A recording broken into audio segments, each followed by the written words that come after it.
Hi, my name is Kevin Khan, and I'm a realtor for Century 21. Okay. The first question I'll ask you is, did you create or innovate your idea into owning your own business?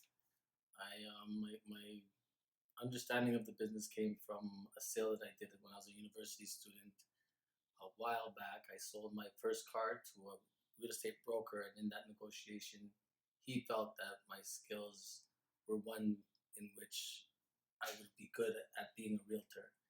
After that conversation with him, I explored that, took the course, and that's how I started. Okay. Leadership, motivation, ambitious, people skills, determined, initiative, education, etc. are all terms associated with being an entrepreneur. Would you say you agree with these terms? Yes, I find that to be an entrepreneur, you have to have very high leadership skills because you're sort of doing your thing independently. You're not working under a schedule, a set schedule. You're not working 9 to 5, so you have to be able to work efficiently without being told to work. You also have to be able to budget yourself accordingly because you're not receiving a check at the end of every week. So when you do get paid or when you are paid, you have to learn how to budget that money throughout a long period of time. So you have to know how to balance yourself and you know how to be a hard worker. Okay. What are some of the trends in your industry? The trends in the industry, some of the trends are depending on sometimes the market goes from condo to homes. Sometimes the market goes from bungalow to one bedroom apartments. Sometimes you do rentals.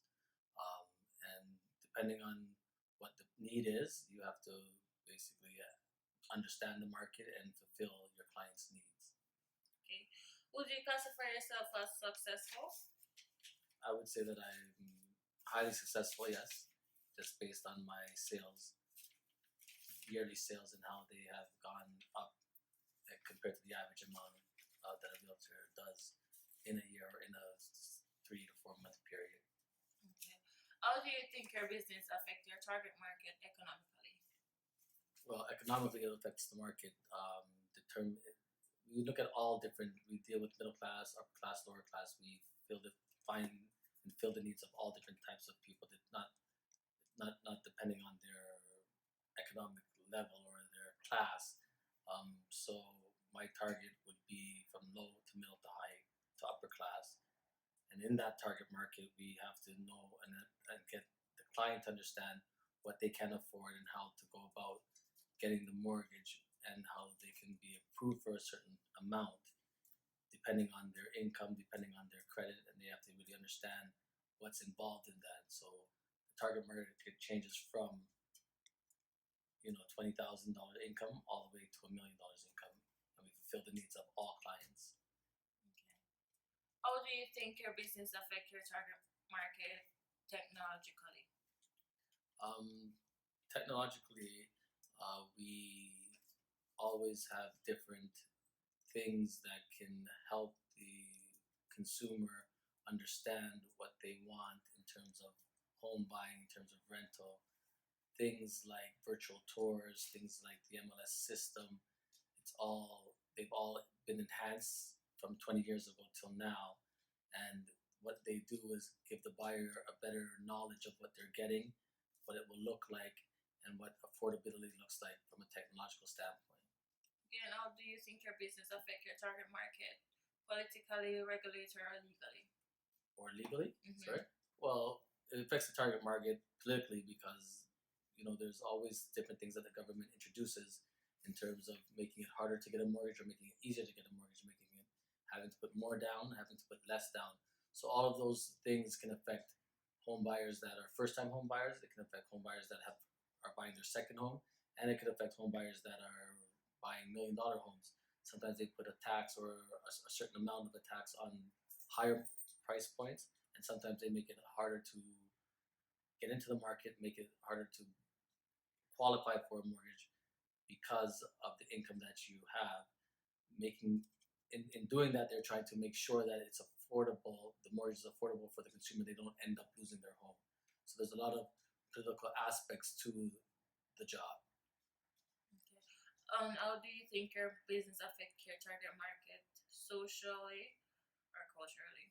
Well, culturally for sure, socially, it's widely affects it socially and culturally. From a cultural standpoint, we're dealing with people that come from low income low income homes. We're dealing with people that come from the middle class and, like I said before, the upper class.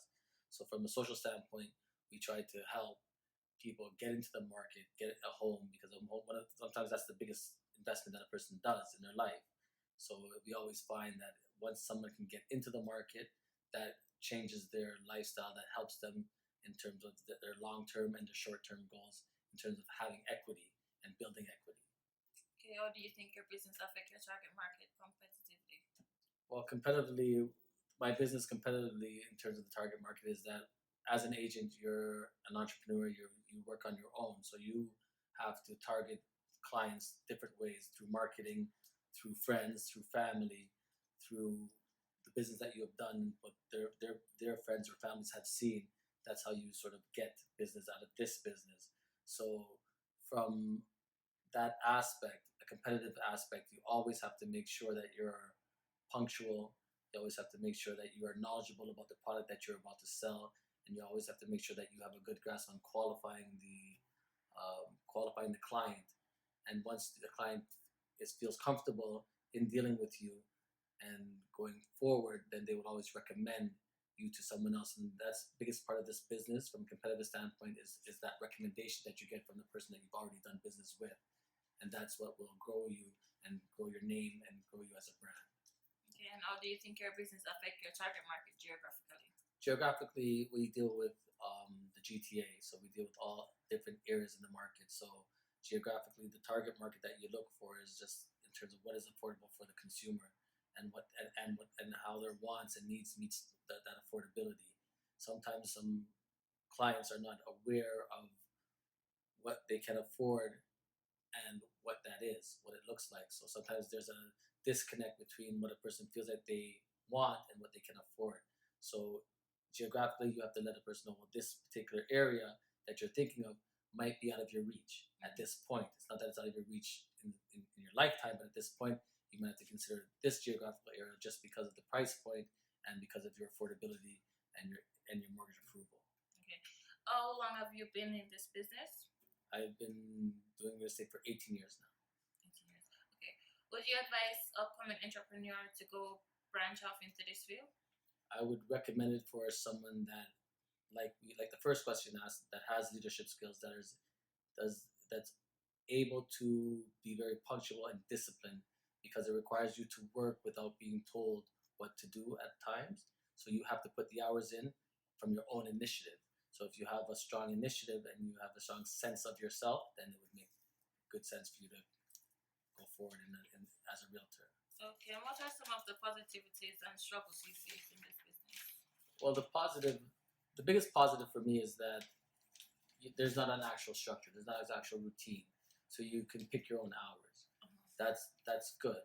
Some of the struggles is that when having to do that, you can tend to be lazy at times, or tend to not put in the hours because you're not being told to do it, and that can affect your bottom line. So you have to be punctual and you have to kind of be self-disciplined, and at the same time sometimes you can stray from that because there's no one that is actually pointing you to work harder. Your hard work will show in your sales, and your sales will show based on your hard work. So once the two are being done, then it's a good situation. Okay, thank you for the interview. And this is the end. Thank you for having me.